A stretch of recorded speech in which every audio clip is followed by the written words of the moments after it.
Aha m bụ Emma Omegbolu, onye Umuowara, Amankwo Inyi, Oji River Local Government. I'm my medical doctor. Anyị nụrụ na unu Amankwo Inyi na Oji River Local Government na-etinye akwụkwọ maka inwe autonomous community nke aka unu. Eziokwu ka asị? Eziokwu. Ke ihe kpatara ya? Ọ bụ na anyị ga back to history since 1999 when the current republic returned, we started agitating for our own autonomous community. And then, as at the time of creation, we were surprised that we were lumped together with others in Agbada autonomous community. But still, that thing we've been agitating for has not been taken care of. Democracy dividends rarely gets down to us because of the size of the present autonomous community. But we feel that if we have our own Amankwo autonomous community as the fourth tier of government, the government will be closer to the people, to the grassroots, and then the expected democracy dividends will get down to us as needed.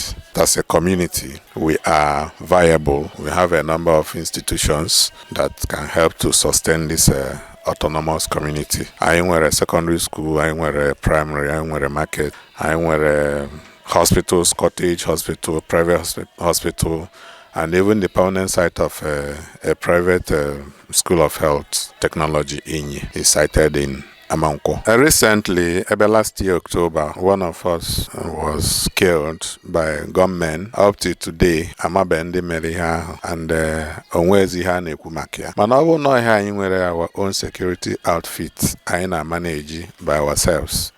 This situation arise. Although kwana obu na inwe autonomous community, I can manage resources better. I want fertile land, I want market, I want even human resources. Now, when I nwere our own autonomous community. The markets, the arable lands, fertile lands, even empowerment of the people around, the youths and all that, we can embark on them. The main reason for this, like I said before, is that we're not getting the democracy dividends as we should. These things get hijacked at the upper level by the power that be in our autonomous community. If we have our own, we'll be better served and our people will feel the impact of the government. Ahamanwa bụ Ogochukwu Umegbolu, Vice Chairman Amankwo Inyi na Oji River Local Government. Amankwo Inyi so na village gbagotara na Inyi town. Ịbịa dịka Enugu Inyi, Agbareji, Arum, ndị enyegasịrị autonomous community. Ihe ha ji karịa Amankwo ka m sike n'oruho ebe